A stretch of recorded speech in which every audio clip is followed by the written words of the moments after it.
dimanche, dimanche de prière pour les vocations, en réponse à l'appel de Jésus qui nous dit les ouvriers sont peu nombreux, priez le maître de la moisson.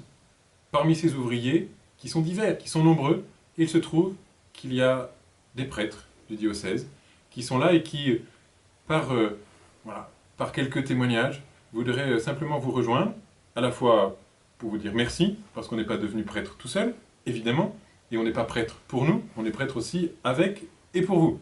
Et donc c'est aussi un peu une manière de vous témoigner notre reconnaissance, et puis de vous partager quelques petites choses de nous, voilà, de notre histoire, que l'on vit avec vous.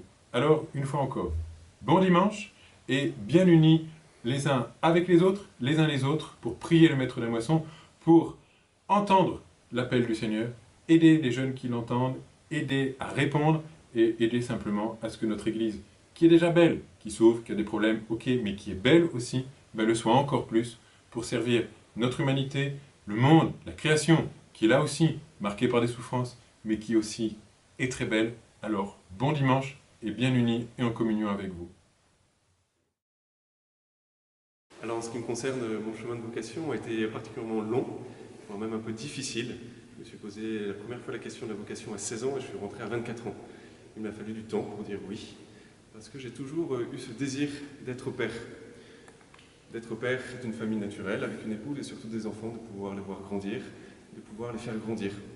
Et le Seigneur, par mes études, par mes différentes rencontres, m'a fait comprendre durant toutes ces années que je ne pouvais devenir père d'une autre manière.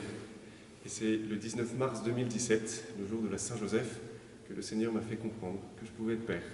D'une autre manière, il m'a fallu tout ce temps de séminaire pour discerner cette joie de me donner différemment, d'être ce pont en fait entre l'amour que le Seigneur a pour nous et l'amour que l'on peut donner à toutes les familles, à tous vos enfants.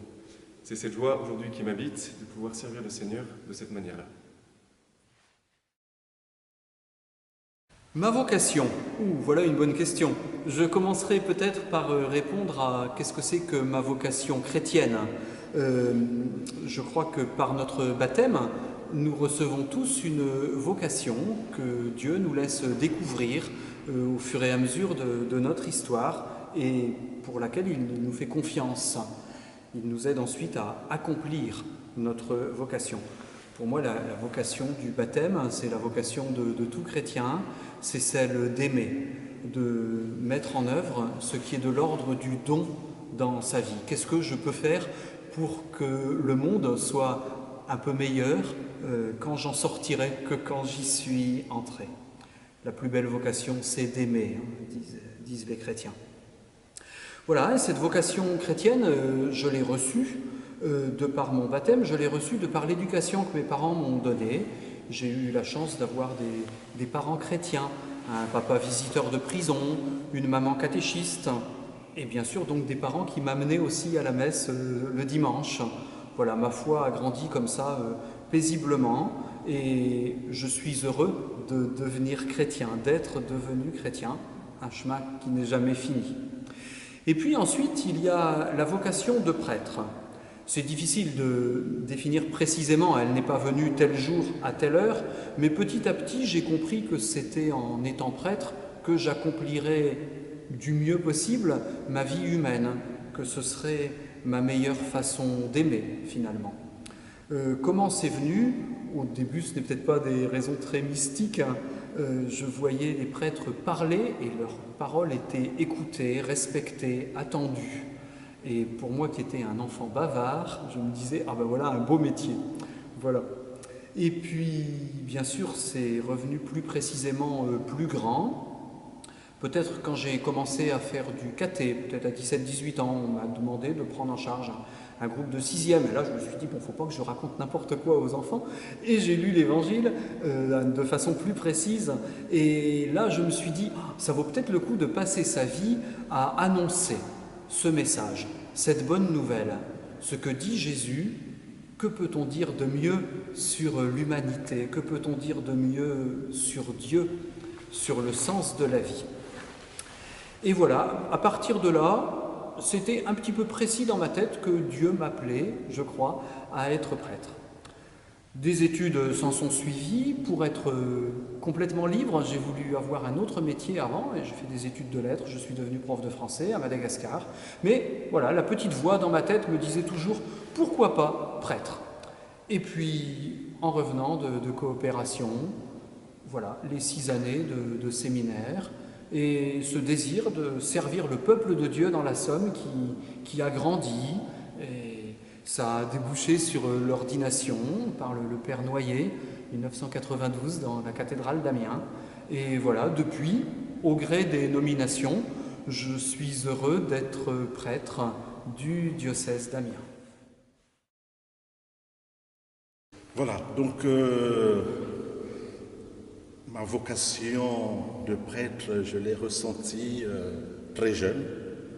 J'avais entre 12 ou 14 ans à peu près. Et donc, comme tous les jeunes de mon âge, j'ai essayé de faire des demandes pour entrer au séminaire. Nous avons envoyé des lettres. Certains de mes copains ont reçu des réponses positives ou négatives. Et moi, je n'avais jamais reçu de réponse. Alors, je voulais savoir pourquoi. Je suis allé voir donc l'évêque du diocèse pour savoir pourquoi je ne recevais pas de réponse. Et puis l'évêque me répond, écoute Marcelin, tu es handicapé et donc c'est dommage pour toi, tu ne peux pas rentrer au séminaire. Alors c'était une souffrance, donc j'ai vécu ça comme vraiment, c'était très dur, voilà. Et puis finalement, je suis resté, j'ai continué à vivre. Mais il fallait beaucoup prier, beaucoup de persévérance. Et finalement, avec la persévérance, ces portes qui étaient fermées, ça a commencé à s'ouvrir doucement, jusqu'à... Et puis, j'ai reçu un coup de fil d'un père abbé, c'est-à-dire de la Pierre qui vire. Et le père abbé m'a dit, écoute, tu peux rentrer au noviciat à la Bouenza, dans mon pays. Et c'est là où vraiment j'ai commencé ma vie religieuse comme postulant. Et puis aujourd'hui, grâce à Dieu, je suis devenu, malgré mon handicap, prêtre de Jésus-Christ. Et je suis sincèrement heureux d'être prêtre. Je voyais Dieu, il choisit qui il veut, quand il veut et comme il veut. Ce sont des hommes, hélas, qui font la différence. Mais Dieu, il voit le cœur. Alors, merci à Dieu et merci à tous ceux qui m'ont accompagné pour devenir ce que je suis devenu aujourd'hui, prêtre de Jésus-Christ. Je crois que je n'ai pas tout à fait le droit de parler de ma vocation. Elle ne m'appartient pas. Ma vocation, je l'ai reçue comme j'ai reçu la vie. Alors je crois que j'ai ce qu'on appelle une vocation d'enfance. Déjà petit, mes frères et sœurs aimaient me rappeler, je disais la messe à mes ours en peluche, quelle drôle d'idée. Enfin, j'étais très attentif, très sérieux. Mais surtout, j'ai appris petit à petit que je recevais ma vocation des autres.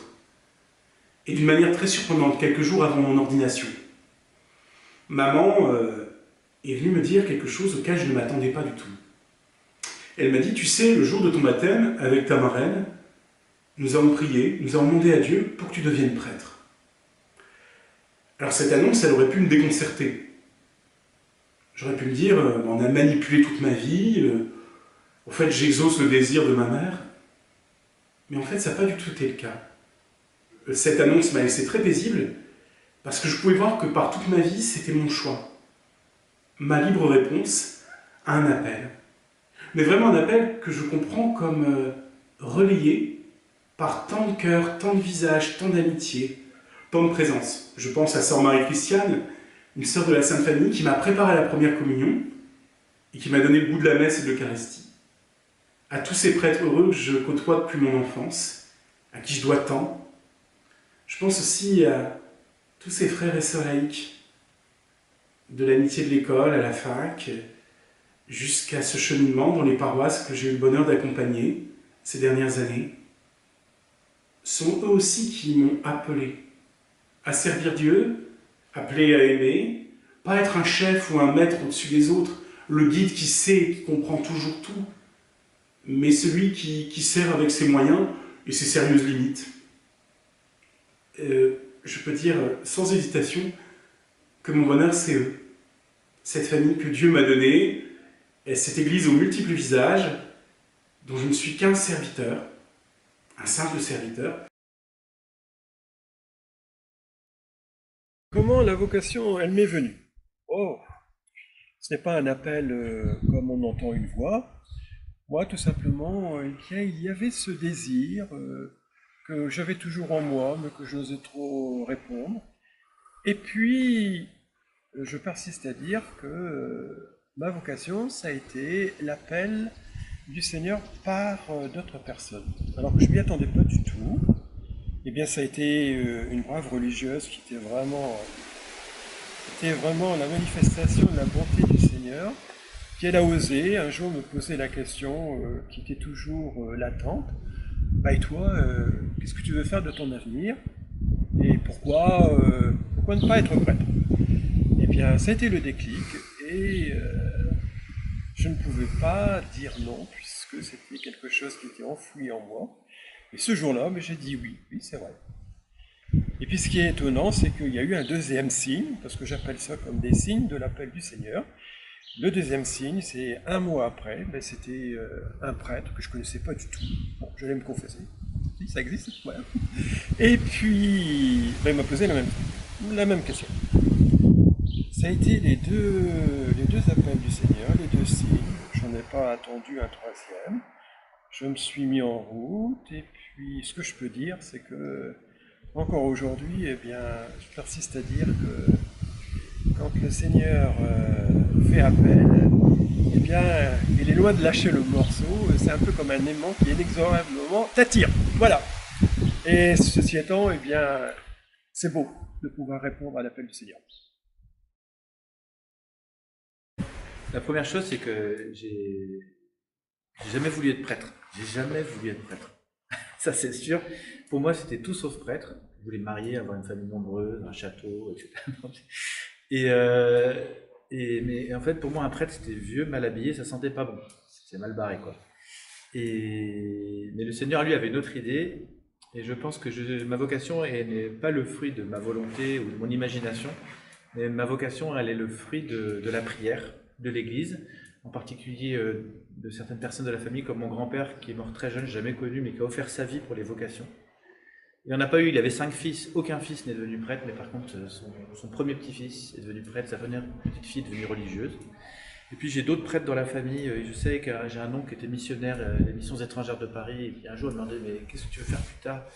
Ça m'a pas du tout marqué, j'avais 15 ou 16 ans, j'allais plus à la messe, mais cette question, la manière dont il l'a posée, me travaille encore aujourd'hui, et c'est comme s'il avait eu l'intuition de ma vocation, alors je ne pourrais jamais le vérifier, parce qu'il est mort bien avant que je sache moi-même que j'allais être prêtre.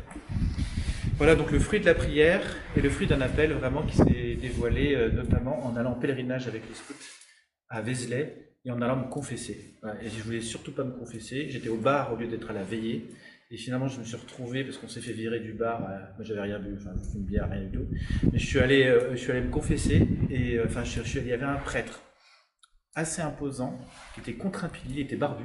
Je me suis approché de lui, et voilà, et j'étais avec un de mes amis, on s'allait se confesser, moi ça m'a converti, lui je sais pas.